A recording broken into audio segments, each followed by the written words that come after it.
Fuck those hipsters. I want that. I said don't stop, don't stop, don't stop talking to me. Don't stop giving me things. Hello and welcome to a brand new series.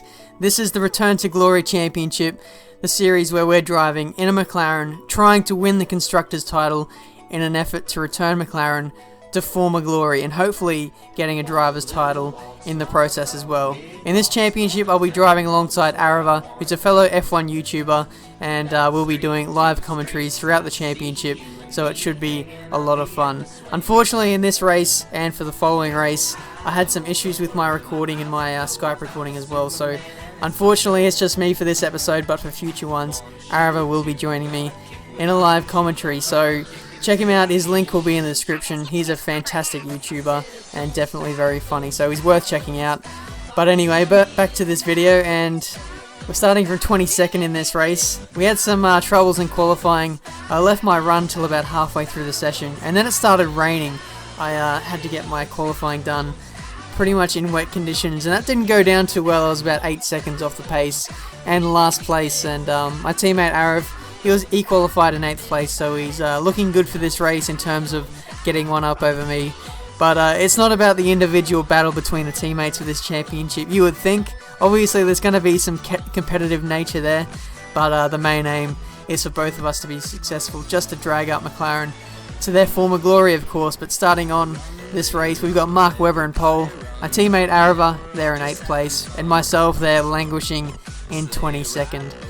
Starting on the primes in this race, hopefully I can move through the field with a bit of a different strategy, maybe staying out longer, or I might even undercut on the options coming in at the end of the race. But coming off the grid now, and we've got up into fast, bit of an average start to be honest, so we'll be approaching turn 1 fairly lonely and by ourselves, so we can just pick off any cars that have any dramas. Going around the outside of Ricardo, and we sort of bumped into Vandergaard there, as one of the Marushas loses their end plate there. I think that was Bianchi.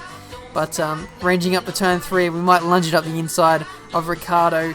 We'll just see how we go. Ricardo breaks late, but the initial braking after that was fairly good. But coming in through there, and Maldonado got collected by us a little bit, but we're going to settle in behind. I think Vettel, in fact, spun off on the infield there. I'm not too sure.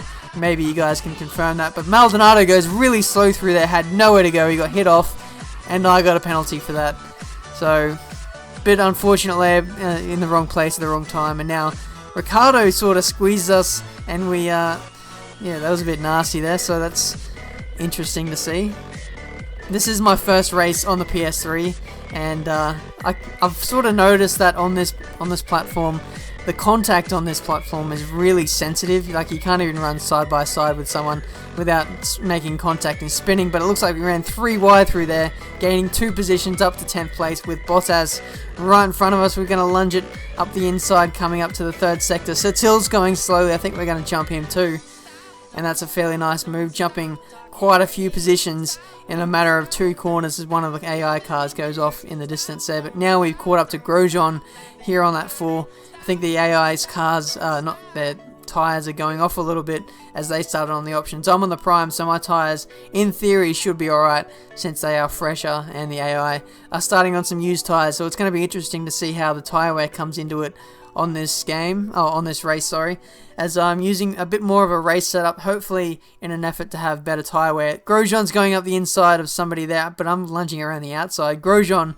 just completely stopped at turn 1 after trying to make that attempt, but didn't work out for him, did it? But now on lap 5 we've caught up to the back of John-Eric Verne, and it looks like we're going to have a good run on him on the run through to the 3rd sector, coming up to the right hander. We're going side by side through there. Verne's lunging around the outside, and we spun out off of Verne's car. The side pod, that deadly side pod, has sent us spinning into the infield, and that's just an example of the PS3's sensitive contact system there, which is really weird. You wouldn't see that kind of impact on Xbox, but on PS3 it's absolutely deadly. But coming in to the pits on lap 7 for a new set of tyres, I think that contact sort of overheated my tyres a little bit, and I decided to undercut relative to my strategy. So let's see what the pit stop is like, and 3.2 seconds actually, so not too bad to start off this account for Mclaren, and looks like we might be coming out in a points paying position on the run out of pit exit, but it looks like we've just been jumped there and we're into P11, so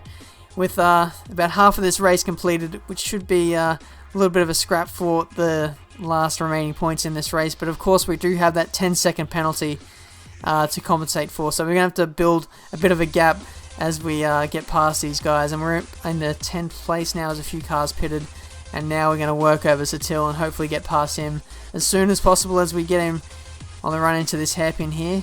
And no contact made, fairly clean pass, and now we can focus on catching the cars ahead, putting up into fast, just trying to break away as soon as possible. And here we go on lap 13, just a couple laps from the end. We've got a run on Mark Webber, who seems to be battling someone. They're going to go side by side on the run through to the third sector. My tyres look pretty shot actually, if you have a look at the tyre marking on the right. Webber overshoots the corner. Now we've got a good run in him. We're going side by side through here. Webber leaves just enough space, but he throws himself into the gravel. He was being too much of a gentleman there, and he completely EAs himself out of the running in this race. But now it's a penultimate lap. We've caught up to John-Eric Verne, and it looks like we might be having a carbon copy of what we had a couple of laps ago. Last time we came to tears at this corner. Can we do it again this time? No! We've completely spun out, and John-Eric Verne, 2 from 2, has taken us out, and I am not going to be happy with him after the race. I'm going to have to give him a stern talking to. But it's the last lap now, coming around the final corner. Nico Hulkenberg has taken out this race.